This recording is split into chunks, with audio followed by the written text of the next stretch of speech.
আজকে ফেরিতে ওঠার সময় বাসটি যে নদীতে পড়ে গিয়েছে, ওইখান থেকে ছোট্ট একটা বাচ্চা সাঁতরে উপরে উঠে এসে সে একটা অবাক করা করুণ একটা চিত্র তুলে তুলে ধরেছেন, যেটা অনেককেই কাঁদিয়েছে। আপনারা জানেন যে দৌলতিয়া যে ফেরি, ওইখানে ওঠার সময় একটা যাত্রীবাহী বাস প্রায় নদী থেকে 30 ফুট গভীরে সেখানে চলে গিয়েছে। অনেকেই এখানে আহত বা অসুস্থ অবস্থায়, মানে প্রায় মারা যায় অবস্থা, এরকম অবস্থা অনেকে, আবার অনেকে মারাও গিয়েছেন, এরকম অবস্থা, অনেকের হুদিস পাওয়া যায় না এখন পর্যন্ত।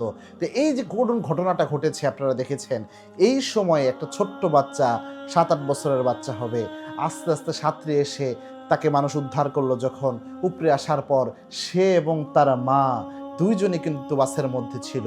সে যখন উপরে উঠে দেখে তার মা উঠতে পারে নাই, সে উপর থেকে চিৎকার করে ডাকছিল, মা তুমি কোথায় গেলা, মা তুমি কোথায়। এইভাবে মায়ের জন্য সে হাহাকার করছিল। একজন সন্তানের হৃদয়ে আল্লাহ মায়ের যে মহব্বত দিয়ে দিয়েছেন, এটা ওই সন্তানের যে এই করুণ কান্না, এটা দেখলে কিছুটা হলেও উপলব্ধি করা যায় যে কি মায়া আল্লাহ দিয়ে দিয়েছেন। কেননা একটা সন্তান যখন তার মাকে হারিয়েছে, তার যেন মনে হচ্ছে গোটা দুনিয়াকেই সে হারিয়ে ফেলেছে। এরকম অশ্রুসিক্তভাবে সে কান্নাকাটি করছিল আর হাউ হাউ করে চিল্লাচিল্লি করতেছিল, আমার মা তুমি কোথায় গেলা। আল্লাহু আকবার। এই যে মা সন্তানের মহত্ববোধ, এরকম অনেক দুর্ঘটনা ঘটতেছে। আল্লাহ রাব্বুল আলামিনের কাছে দোয়া করছি, যতজন মারা গিয়েছে আল্লাহ রাব্বুল আলামিন যেন তাদেরকে সাহায্যের উচ্চ মাকাম দান করে।